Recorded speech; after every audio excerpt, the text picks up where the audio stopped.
ada pula pandangan tentang alam semesta. Termasuk ini alam ini dalam tanda petik ya. Ini kalau dalam dunia tasawuf yang disebut alam itu sebenarnya analogis tentang keberadaan atau wujud. Implikasi dari Nur Muhammad tadi ya muncul banyak pandangan. Dan ini banyak sufi-sufi Nusantara juga memegangi pandangan Nur Muhammad ini. Sehingga muncul banyak pandangan termasuk tentang alam. Ada martabat 5, ada martabat 7, dan lain sebagainya. Itu implikasi dari Nur Muhammad. Nah, dalam dunia tasawuf, alam itu ada 6 level. Ini saya ambil salah satu teori saja. Untuk memudahkan kita membaca tentang semesta-semesta, tentang wujud. Ada yang paling eksklusif, namanya alam hahut. Kalau di Inggris kan mungkin hines, tentang kediaan. Ini alam paling tidak mungkin dijangkau, yaitu yang berhubungan dengan zatnya Allah. Inilah yang laisa kamislihi syai'un. Inilah alam yang ghaibul ghuyub. Paling misteri, paling tidak mungkin dijangkau. Allahnya sendiri di level zat. Ini yang mungkin maksudnya hadis, jangan memikirkan tentang zatnya Allah. Larangan ini bukan untuk mengekang kebebasanmu, tapi sebenarnya karena menyayangimu, biar kamu tidak buang waktu sia-sia. Tidak akan nyampe. Allah yang di level ahadiyah. Jadi ini level alam hahut, alam kediaan. Nah, ada lagi yang kedua namanya alam yahud. Alam yahud ini level wahdah namanya, level keesaan. Di sini muncullah yang tadi kita kenal sebagai Nur Muhammad dari cahayanya. Allah itu nur dan cahayanya itulah namanya Nur Muhammad. Nah, ini Allah di level kediaannya dan Nur Muhammad. Jadi kalau di yang pertama hanya Allah saja, di yang kedua sudah ada Nur Muhammad. Ini alam wahdah. Kemudian alam ketiga, alam lahut.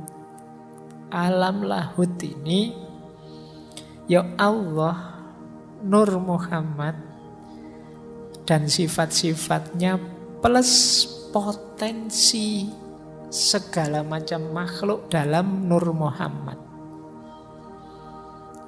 Jadi ini alam level 3, namanya alam wahdaniyah. Wahdaniyah satu-satunya. Kalau wahdah itu kesatuan, keesaan. Kalau ahad itu ketunggalan, sudah tidak bisa dijangkau. Jadi yang ketiga alam lahut.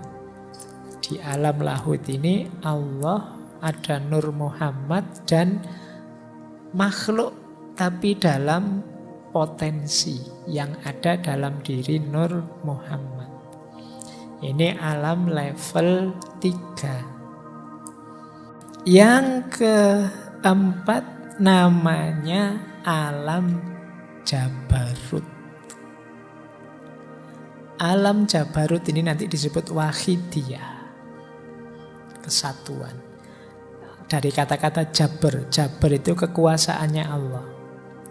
Nah, kalau tadi makhluk itu potensial, sekarang makhluk itu lahir dalam bentuk jiwa secara umum. Di sini nanti ada Lauhil Mahfud, ada Ummul Kitab, ada kolam. Ini di alam Jabarut ini. Nah, inilah nanti yang oleh Allah alastu birabbikum, terus dijawab bala syahidna. Ini dalam bentuk jiwa-jiwa secara umum, masih belum ada materi. Dari alam jabarut nanti turun ada namanya alam malakut. Alam malakut ini jiwa-jiwa tadi sudah punya bentuk, tapi masih imateri. Jadi di sini nanti ada jiwanya binatang, jiwanya tumbuhan, ini jiwanya manusia, ini jiwamu, ini jiwa. Ini adanya di alam malakut. Yang paling akhir alam nasut. Alam nasut itu alam materi. Jadi disinilah nanti jiwa-jiwa tadi masuk dalam jasad, dalam wadah yang sudah disiapkan sebelumnya. Oh, ini pandangan tentang Nur Muhammad ini yo ternyata ada implikasinya dalam level-level alam. Itu mungkin kita menyebutnya dimensi.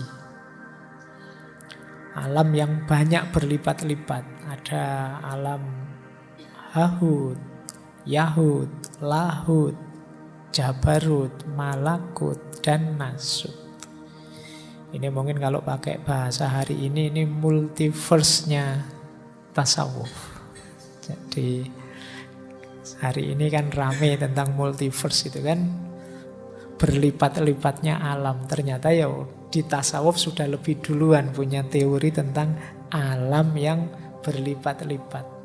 Jadi hidup ini ternyata tidak sekedar yang kita jalani dan nanti sesudah mati. Ternyata ada banyak level-levelnya.